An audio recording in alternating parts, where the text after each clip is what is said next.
My parents are Ghanaian, so I was basically going to church from when I was in my mum's womb, really, and I had to go by force. And I didn't really understand Christianity. I just knew that it was something that was dear to my family, so it meant that it had to be dear to me. So I went to church from a young age, and my parents really drummed in like good morals and biblical living and all that kind of stuff.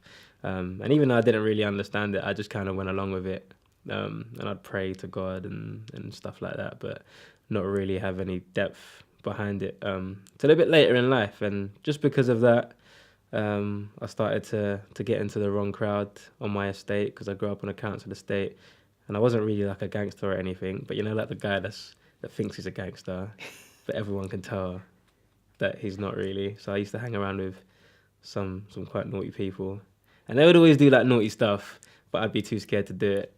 And then after it's done, I'd be like, "Yeah, did you see me? I was there," and all that kind of stuff.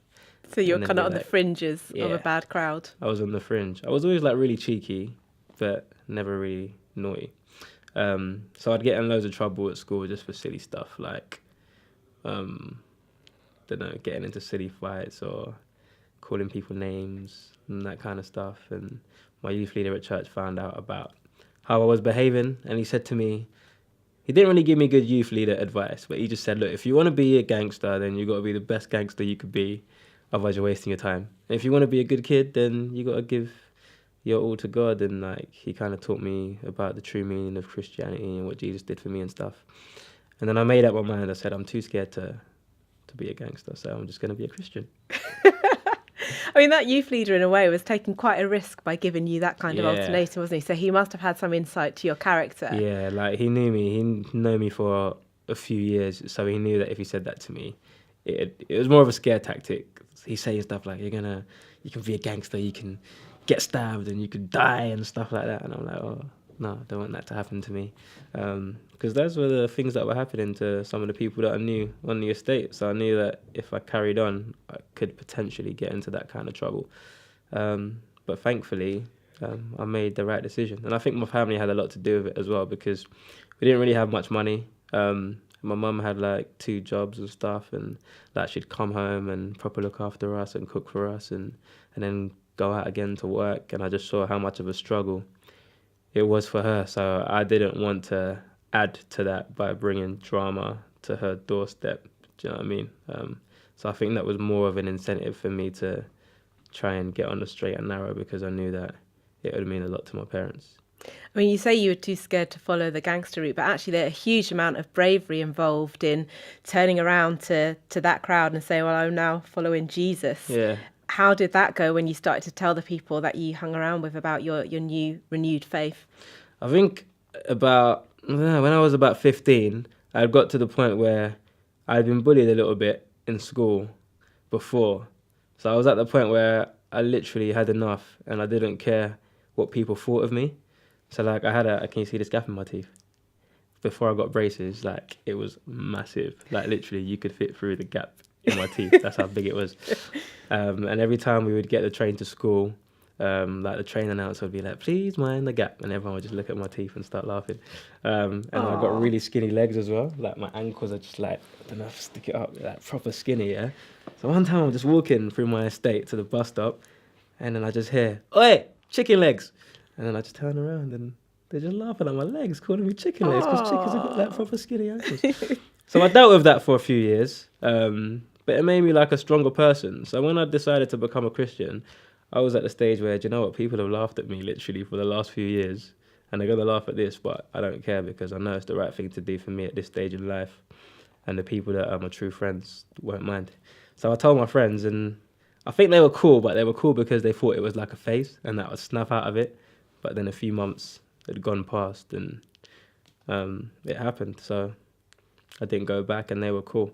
But like literally about a month after I became a Christian, a few of my friends, about 6 of us, were playing football in the playground in school, and pouring down with rain, and out of nowhere a massive lightning bolt struck the middle of the playground, and every single one of us fell to the floor. So like, I was in a daze for about 15, 20 seconds, kind of staggered to my feet, and saw another friend over that side of the playground get up to his feet. But in the distance, I saw a good friend of mine, his name's Izzy, He's just lying face flat in the middle of the playground. So we all ran up to him, and he had like school uniform on, like a blazer, trousers, and he had holes like all over his blazer, holes all over his trousers, and he was just like pitch black. So then that's when we realised he had got struck by lightning, hit his body, and then hit the ground. So the teacher came in, tried to resuscitate him, get him breathing again. They couldn't do it, so they had to call the ambulance. Ambulance came, started like pumping his chest with a defibrillator in the playground, proper scary stuff. And they couldn't get him breathing either, so he had to go to hospital and be put on a life support machine because he couldn't breathe by himself. So just because I had become a Christian like recently, I was very like optimistic and full of faith. So I said a prayer like, God, if you're out there, like come through for my friend, help him out and stuff.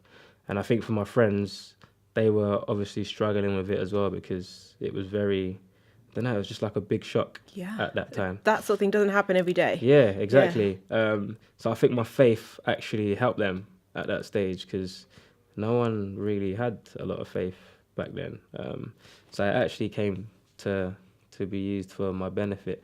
So I'd pray with them and Did eventually... he pull through? You can't just leave it there. Oh, What happened? Yeah. So like eventually he came back to life and started breathing again. Like it was a proper miracle. Like one of them ones where the doctors can't explain it, his family can't explain it, but it happened. And obviously for me, I knew that I chose to believe that it was Jesus that helped him through.